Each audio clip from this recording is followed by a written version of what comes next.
আসসালামু আলাইকুম। আশা করি সবাই ভালো আছেন। আজকে আবার নতুন আরেকটি ব্লগ নিয়ে আপনাদের সামনে হাজির হয়ে গেলাম। আজকে কী দিয়ে ইফতার করতেছি সেই বিষয়ে আপনাদের জানানোর জন্য আর কি চলে আসলাম।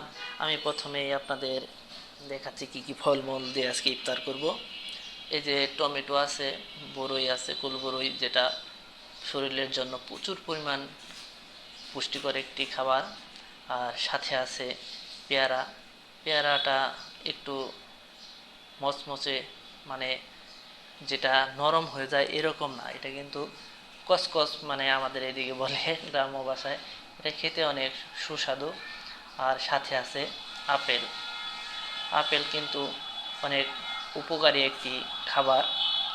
যারা শরীরে শক্তি কম পান তারা অবশ্যই ইফতারের সময় এই আপেল খাবেন, তাহলে দেখবেন শরীরে শক্তি চলে আসবে, সারাদিনের যে ক্লান্তি।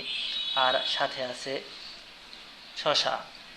শশা কিন্তু আপনার যে চর্বি আছে এই চর্বি কাটতে সহায়তা করে। এটা খাওয়া প্রত্যেকেরই খুব দরকার। আপনারা যারা এগুলো খান তারা অবশ্যই কমেন্টস করবেন। আর সাথে আছে এই যে টমেটো। টমেটো দেখেন, একবারে মনে হচ্ছে একবারে আপেলের মতো। একটু আগে যে আপেল দেখালাম সেই রকমই দেখাচ্ছে। কি সুন্দর একটা কালার!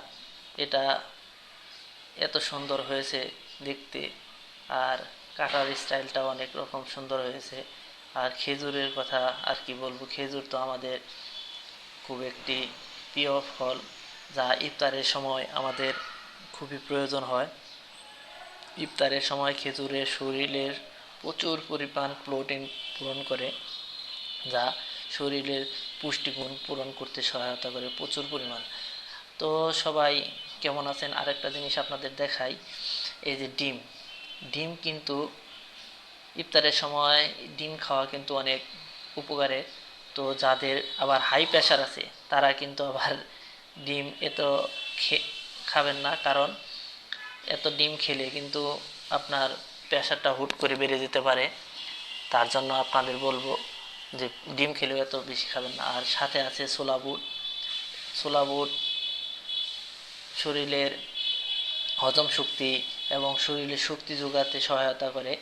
আপনারা যারা এগুলো খান অবশ্যই কমেন্টসে জানাবেন। তো আজকের আমরা এগুলো দিয়ে ইফতার করব। আর সাথে যে লেবু শরবত করছি, বোতলে ঢুকাইয়ে রাখছি আর কি, এই লেবু শরবত দিয়ে ইফতার করব।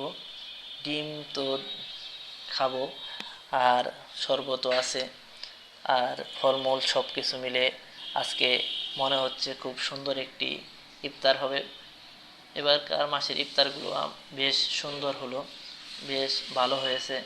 সবগুলো একত্রে আপনাদের দেখাচ্ছি। তো আপনারা বলবেন আমার আজকের ইফতারগুলো কেমন হলো। ফল টল খাওয়ার পরে এখন আবার বুট মুড়ি খাচ্ছি আজকে ইফতারে। সব কিছু মিলিয়ে ইফতার করতেছি। আপনারা যারা প্রথম থেকে ভিডিওটি শেষ পর্যন্ত দেখছেন তাদেরকে অসংখ্য ধন্যবাদ।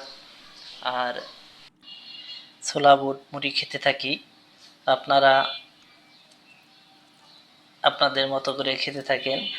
অবশ্যই এরকম ফলমূল খাওয়ার চেষ্টা করবেন, তাহলে শরীরে শক্তি পাবেন। তো ভালো থাকেন, আমি খেতে থাকি। দেখা হবে আর অন্য কোনো একটি ব্লগে কিংবা এরকম কোনো খাবার ভিডিওতে। তো সবাই সুস্থ থাকেন, ভালো থাকেন। আল্লাহ হাফেজ।